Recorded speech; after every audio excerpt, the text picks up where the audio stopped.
We went up into Old Manali in search of George's old friend. He wasn't there, but a guest house nearby gave us accommodation for the night. New and Old Manali are largely tourist villages. They're situated in a wide valley next to a river that can grow to tremendous volumes, as seen by the erosion on the banks. The neighboring village across the river on the road that rises into the Spiti Valley was in the midst of repairing due to the landslides while we were there. The road had nearly washed away. Still, tourists line up all day in hopes of passing through. During this season, they are often on a mission to visit the snow with their families, as the pass is still closed ahead. The mountains here are huge. They reach upwards with forested slopes that disappear into snow-capped peaks. Behind those peaks lie even steeper and higher peaks that can only be seen once you climb up higher into the surrounding mountains. One could wander endlessly in this place. Old Manali tends to be less upscale than New Manali. It contains a large apple orchard and both back onto mountain sides that you could venture into for days. Between Old Manali and New Manali, there is a nature park, a grand open deodar forest beside the river. Some refer to these villages as Israeli party villages. There are many Israelites in the area. The Indians believe that they come here after the required military conscription to smoke charas and party.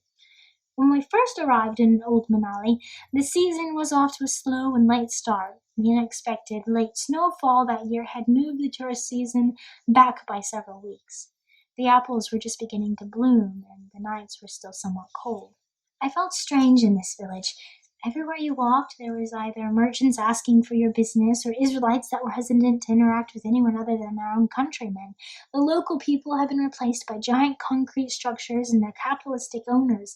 Either we would sit all day on the rooftop of our friend's guest house or venture far into the mountains where we would usually encounter only a few shepherds. Our first venture was to New Manali to see the temple and forest there. On the way we passed ladies with giant rabbits for photo op and vendors selling small coconuts for puja. We saw the temple and stayed in the park for some time. On the way back, George bought some nuts from a lady on the road. We opened them and they tasted off. We went back to her and she and her friend assured us that these were only coated in black salt, a sulfuric egg-tasting salt common in India. We couldn't get our money back. I do admit they were covered in black salt, but I think this was only to further disguise their pungent off flavor. On the way back to the guest house, we met our friends from Kalga, and we spent the evening catching up with them. They had gone to visit the village of our Kuganga guide, and had learned about his upbringing. When he was very young, his father took 50 or so sheep deep into the mountains for 4 years and returned with 300. Our guide had accompanied him while he had just been a boy. His knowledge evidently was that of the shepherds, who know this land better than any, I reckon. A few days later, we decided to make our way to the neighboring village of XIV. On the way, a young boy, who was walking with his mother and sisters, stopped to ask us for money. We had a bag of pistachios with us for lunch, so we gave the bag to him. He was overjoyed and ran with the bag to his mother. They were all very happy to have the nuts. Later we stopped at a stall where a man was selling dried fruits and pickles. We bought a few small bags for our trip. One was a tamarind candy that I later found a portion of a brick in while eating. We purposefully walked the wrong way to the waterfall, hoping to see some new scenery. George found the local morel mushroom called Gucci by the locals. He was very happy to have found it. We continued our small expedition through the apple orchards and pine forests until we found the path again and saw the waterfall. On the path leading in, there was a sign requesting visitors to remove their shoes in this holy place. Trash still made its way past this sign onto the surrounding grounds.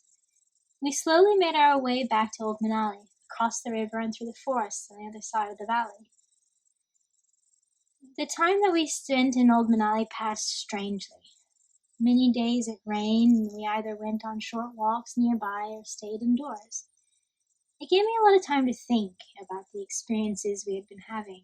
I have included some of these thoughts herein, as I feel our journey in India would be incompletely told if I excluded these. The thought of what we should do is in itself a hindrance and a blessing.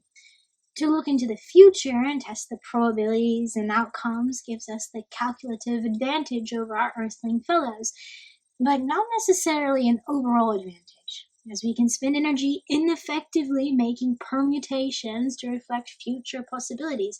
This can create a thought loop or a paradox wherein we are considering doing something but not doing anything, sometimes indefinitely. This was a thought that occurred to me numerous times as I sat on our guest house roof, seeing the world around me, but slowly losing the energy and ambition to participate. Logic says a journal should be kept in order of chronological events, because this is the nature of our experience. But internally, some events are more important in retrospect than when the focus the present. Sometimes the more pressing issue in my mind is not written because I believe I must complete the chronological record of my experiences before writing a single day's thoughts after days, maybe weeks of no record. This leads to blank pages, maybe for weeks, as I decide what to do. This is just an example of thinking and not doing. Humans, as I have said, have calculative abilities. We can imagine, speculate, permutate. To know the internal calculations of the dragonfly in flight would be to learn what humans can only do in proxy. We would look at calculations and determine what lies behind this most astonishing flight, but we could not do what the dragonfly itself is doing. Fly is the dragonfly. Is the dragonfly aware of itself as it flies, or does it do it as we do after many long years of any practice? Do it by intuition with no specific intent and precise motions, but only an overall goal to catch the fly, to drive the car, to pilot the aircraft, even to speak. Some things we do without thought, it would seem.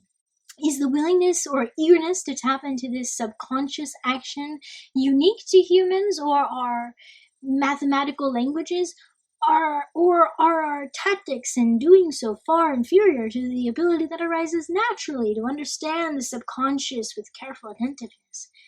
This statement refers to a general concept, true or untrue, that we could know all things by simply knowing ourselves and decoding the mysteries of our genetic, molecular, and physical origin and constitution. In other words, can a part of the whole communicate with the whole, and in what way would this be perceived? Obviously, our own cells do this chemically, energetically, throughout ourselves continuously. But how is our presence in the infinite probability machine consciously communicative with the whole? And do we have the capacity to understand the data available in such a large system as our own universe? We often put science to the work on these matters, but I think that turning biological language into mathematics and then human language may be a bulky and inefficient means of understanding ourselves and our world. I haven't been going out recently. I've just been watching the blossoms grow on the apple trees and listening to the conversations around me. Everywhere it seems the servers at cafes and guest houses are either the submissive servants of an investor or the investor themselves, searching for distractions from discontent. Complaining is just another one of these. I want to wander, and I want to settle. Two opposing forces fight in me. I am restless and I smoke another cigarette. I am restless because I have smoked. I'm ashamed of self-destruction and see only death as our end. Everything in between is our path unto that point. I was taught early in life to achieve goals, but is there any goal that is not just a construct of our own idle minds to keep us moving while we are alive? It is much easier to sell yourself to some employer who has a goal for you, but I like to think I am more clever than to play a rich man's game for him. Given my many opportunities, though, I lay in bed and ponder these things with discontent and depression. I have become the hypocrite that the child me so abhorred. The world is difficult to navigate when the black and white lines are disintegrated and the gray nature of choice unveiled. Must we become the hypocrite in order to be compassionate towards ourselves and others? Some lovers will worship you for some time and then forget you. Others will love you steadily, treating your foolishness and your cleverness with equal respect, not spoiling you with compliments or degrading you with criticism. You are never a god in their eyes, but neither are you a disgrace. Too long for adoration is romanticism. Vanity inevitably lies.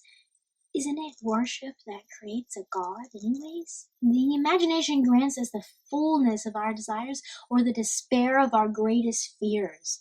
Things exist naturally to themselves as they are to themselves. If we name a thing and begin to worship that thing, it becomes a god to us. Without our worship, it is no such thing. Gods are not gods to themselves of their own accord.